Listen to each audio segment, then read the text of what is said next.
निरंग रूपक क्या होता है? जहां उपमेय पर उपमान का आरोप सर्वांग न हो वह निरंग रूपक होता है। ठीक है, मतलब सभी अंगों पर रूपक आरोपित ना हो रहा हो उसे हम निरंग रूपक कहते हैं। ठीक है, जैसे अवश्य चलई बन राम पहु भरत मंत्र भाल कीन। यहाँ पर सिंधु जो है उपमान का शोक उपमेय में आरोप है, मतलब शोक इतना है कि वो बिल्कुल सिंधु के समान है, मतलब सिंधु ने ही शोक का रूप धारण कर लिया है, ये निरंग रूपक कहलाता है। पारंपरिक रूपक का अर्थ होता है कि परंपरा, मतलब आरोप एक के ऊपर न होकर किसी अन्य के ऊपर आरोपित कर दिया जाए। जहां मुख्य रूपक किसी दूसरे रूपक पर अवलंबित हो या जहां एक आरोप दूसरे पर कारण बनता हुआ दिखाया जाए वहां पारंपरिक रूपक होता है। जैसे बंदो पवन कुमार खल बन पावक ज्ञान घन जासु हृदय अगार बसही राम सरचाप धर। कहते हैं यहाँ हनुमान में जो अग्नि का आरोप प्रदर्शित किया गया है, मतलब हनुमान जो है जब अग्नि में प्रवेश करते हैं तो ऐसा लगता है कि अग्नि जो है उन पर आरोपित हो गई है। ठीक है, उसका कारण क्या है? खलों में वन का आरोप है, मतलब वन अत्यधिक होने के कारण जो आग लगती है उसी को प्रतीत हो रहा है कि वो हनुमान जो है उसमें अग्नि में प्रवेश कर गए हैं। ठीक है, फिर नेक्स्ट है उत्प्रेक्षा अलंकार। जहां उपमेय में उपमान की संभावना की जाए वहां उत्प्रेक्षा अलंकार होता है। ठीक है, उपमेय में उपमान की संभावना हो, ठीक है, वहां उत्प्रेक्षा अलंकार होता है। उत्प्रेक्षा अलंकार को व्यक्त करने के लिए मानहु मनु मानो जानहु आदि वाचक शब्दों का प्रयोग किया जाता है। ठीक है, उत्प्रेक्षा के तीन भेद हैं, वस्तुत उत्प्रेक्षा, हेतु उत्प्रेक्षा और फलोत्प्रेक्षा।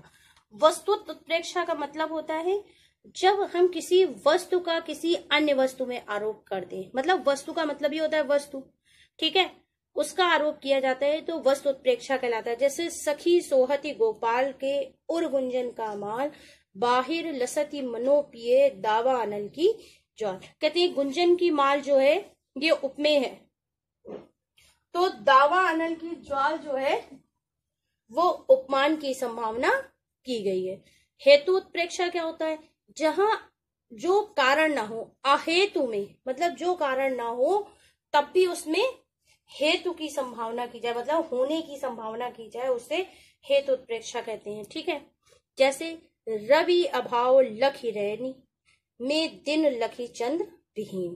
कहने का अर्थ है कि राजा के यश प्रताप के सतत दीपमान होने हेतु रात्रि में सूर्य का और दिन में चंद्र का अभाव बताया गया है। ये अहेतु में हेतु की संभावना की, मतलब ऐसा नहीं हो सकता है फिर भी हुआ है, ये उत्प्रेक्षा कहलाता है। नेक्स्ट है फलोत्प्रेक्षा। ठीक है, जहां अफल में फल की संभावना व्यक्त की जाए, मतलब अफल मतलब फल है भी नहीं तब भी उसमें फल की संभावना व्यक्त की जाए, वहां फलोत्प्रेक्षा होता है। पुहुप सुगंध करही एही आशा मुख हिरकाई ले हम पासा। कहते हैं कि पुष्पों में सुगंध होती है, लेकिन यहाँ पुष्पों की सुगंध जो होती है विकीर्ण होने जाने के कारण वो अफल हो गई है, मतलब बिना फल की हो गई है, तो ये यहाँ पर फलोत्प्रेक्षा है। ठीक है, फिर नेक्स्ट है संदेह अलंकार। संदेह अलंकार क्या होता है? जहां किसी वस्तु की समानता अन्य वस्तु से दिखाई पड़ने से ये निश्चित ना हो पाए कि वह वस्तु वही है या कोई अन्य है, वहां संदेह अलंकार होता है। संदेह का अर्थ होता है शक। ठीक है, शक का मतलब होता है कि हमें लग तो रहा है ये चीज है लेकिन शायद नहीं है। जहां किसी वस्तु की समानता अन्य वस्तु से दिखाई पड़ने से या निश्चित ना हो पाए कि यह वस्तु वही है या कोई अन्य, वहां संदेह अलंकार होता है। जैसे लंका दहन के वर्णन में हनुमान की पूंछ को देखकर यह निश्चित ज्ञान नहीं होता है कि आकाश में पुच्छल तारे हैं या पर्वत से अग्नि की नदी से निकल रही हो। कैधो व्योम बीतिका भरे है भूरी धेम के कैधो चली मेरुते कृषानुसार भारी। कहते हैं कि पर्वतों से अग्नि की नदी निकल रही है या आकाश के उछलता रहे। मतलब जो हनुमान जी को आग लगी है उनकी पूंछ में, उसको देखकर संदेह हो रहा है। मतलब ये समझ में नहीं आ रहा है कि पर्वतों से अग्नि की नदी निकल रही है या आकाश से जो धूम्रकेतु तारे होते हैं वो लगे हुए हैं। क्लियर है? नेक्स्ट है, जहां उपमान के अभाव में उपमेय ही को उपमान मान लिया जाए, उपमेय को ही उपमान मान लिया जाए, वहां पर अनन्वय अलंकार होता है। जैसे राम से राम, सिया से सिया, सिर मोर बिरज बिचारी सांवरे। यहाँ राम और सीता उपमान है और उपमेय दोनों है। मतलब राम राम से है, सिया सिया से है। ठीक है, तो एक सा दोनों में समानता होने के कारण यहाँ पर अनन्वय है। ठीक है, राम और सीता उपमान है और उपमेय मतलब दोनों है। जब दोनों एक जैसे होते हैं तो वहां पर अनन्वय अलंकार होता है। ठीक है, फिर है भ्रांतिमान। भ्रांतिमान में क्या होता है कि भ्रम बना रहता है। ठीक है, कि एक चीज दूसरी चीज में समझ में नहीं आती है कि वास्तविक आखिर चीज है क्या। मतलब भ्रम उत्पन्न हो जाए। संदेह में तो संदेह बना रहता है कि वस्तु है या नहीं है। ठीक है, लेकिन भ्रांतिमान में अत्यधिक समानता के कारण एक वस्तु को दूसरी वस्तु समझ लिया जाता है। ठीक है, और उसी भूल के अनुसार कार्य भी कर डालता है। बिल विचार प्रविसन लग्यो नाग सुंड में ब्याल, ताहुकारी ओख भ्रम लियो उठाए उताल।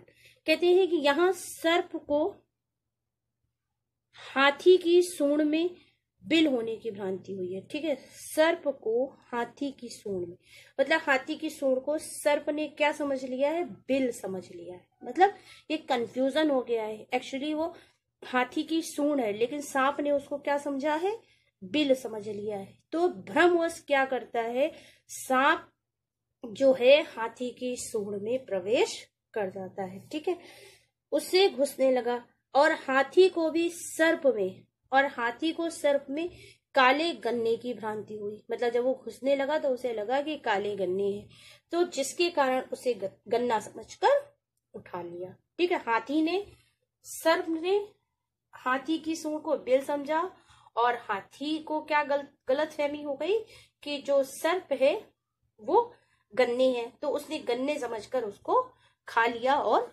उठा लिया। ठीक है, प्रतीप अलंकार क्या होता है? प्रतीप मतलब होते हैं जो उपमान को उपमेय बना दिया जाए। ठीक है, जहां प्रसिद्ध उपमान को उपमेय बना दिया जाए, उसकी व्यर्थता प्रदर्शित की जाए, मतलब उपमान जो है वो बेकार है, वहां पर प्रतीप अलंकार होता है। जैसे सांवले रंग के शरीर का प्रसिद्ध उपमान यमुना जल है। ठीक है, जैसे किसी का सांवला रंग होता है तो उसकी तुलना है यमुना जल से की जाती है। लेकिन तुलसीदास ने भगवान राम के वनवास जाते समय यमुना स्नान करने के प्रसंग में इस अलंकार का प्रयोग किया। उतर ही नहाए जमनु जल को, जो शरीर सम श्याम। कहते हैं कि राम उस जमुना जल में नहाए जो उनके शरीर के समान सांवले रंग का है। मतलब यहाँ कहने का अर्थ है कि यमुना ही सांवले रंग की है, उसमें तो श्री कृष्ण ने स्नान किया है। ठीक है, फिर नेक्स्ट है अतिशयोक्ति। अति माने होता अधिक। जहां किसी वस्तु की इतनी अधिक प्रशंसा की जाए कि लोक मर्यादा का अतिक्रमण हो जाए। मतलब कहने का अर्थ है जहां किसी वस्तु की प्रशंसा बहुत बढ़ा चढ़ा कर की जाए, मतलब हाइपर एक्टिविटी हो जाए, तो वहां पर अतिशयोक्ति अलंकार होता है। कहने का अर्थ है कि जहां किसी वस्तु को इतना अधिक बढ़ा चढ़ाकर उसकी क्वालिटी, गुणवत्ता बता दी जाए, वहां पर अतिशयोक्ति अलंकार होता है।